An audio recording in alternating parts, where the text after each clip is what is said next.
आदेश माऊली आदेश अलग निरंजन श्री स्वामी समर्थ श्री स्वामी समर्थ अलग निरंजन ओम नमो भगवते ज्ञानेश्वराय ओम नमो भगवते ज्ञानेश्वराय आपल्या चरण पांडुरा समोर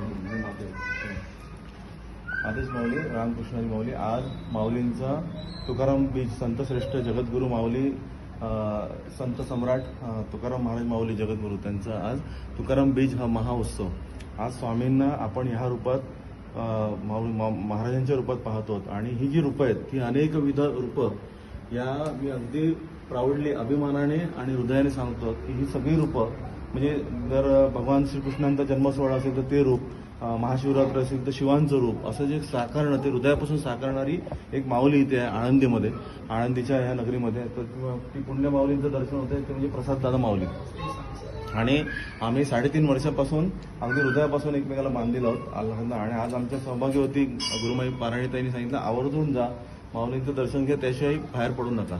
आज दिदी आहेत माझ्याबरोबर दिदींना काय इथलं प्रचिती आहे त्याबद्दल दिदी बोलतायत. आदेश रामकृष्ण हरी श्री स्वामी समर्थ.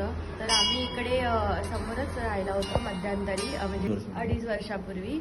तर तेव्हा आम्ही सतत मंदिरात यायचो म्हणजे स्वामींच्या मठात आणि आरतीला पण यायचो.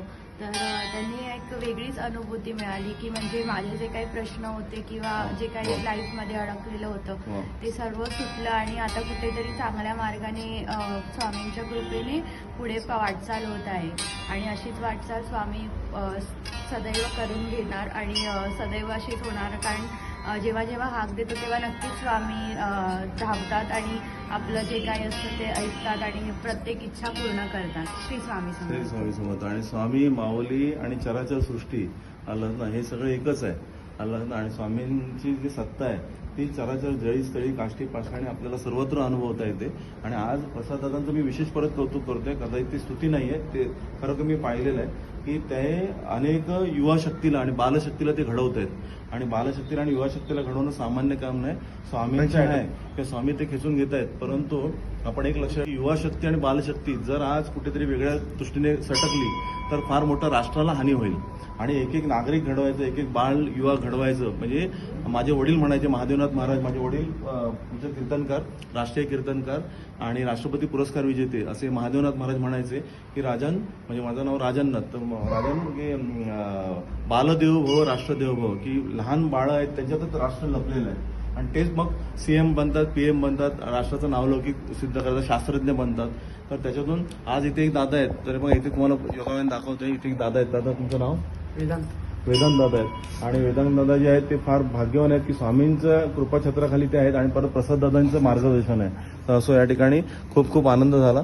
प्रसाद दादा माऊली तुमच्या सगळ्या ऊर्जेचं कौतुक आहे. आणि दादा तुम्ही बोलताय दादा बाबा बोलले स्वामी तुमच्या सर्व इच्छा पूर्ण करून स्वामीची प्रार्थना. श्री स्वामी स्वामी. आणि बघा किती नम्रपणा दादांच्या सेवेमध्ये कुठलाही अहमभाव नाही. आज एवढं सगळं करणं म्हणजे हृदयापासून करणं म्हणजे एखादा आर्टिस्ट असतो ना मोठे मोठे आर्टिस्ट त्यांना हे जमणार नाही खरंच. आणि त्यांचं मला काहीतरी इन्स्टा पेज आहे आणि मला काहीतरी रेग्युलर स्वामींचं दर्शन असं काहीतरी त्यांचं आहे काहीतरी तो विषय आहे. तर मी दिदींना सांगेन ते पण आपल्याशी इनबिल्ड करा की आपल्याला इथून दर्शन होईल. आणि हा जो मठ आहे स्वामींचा तो आहे चरोली म्हणजे आळंदी आणि चरोली याच्या बरोबर मध्यावर तो मठ आहे. काही लांब नाही आळंदीपासून चालत आलात तरी सुद्धा दत्त मंदिर रोडने आलात की या ठिकाणी येऊ शकता आपण. आणि मठाची वेळ काय असते साधारणतः 6 ते 1 7:30 ते सकाळी 7:30 ते 1 आणि नंतर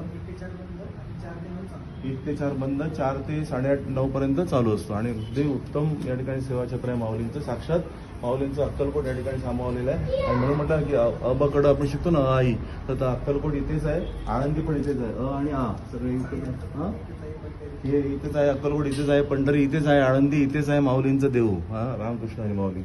ओम नमो भगवते ज्ञानेश्वराय श्री स्वामी समर्थ. आदेश खूप आनंद.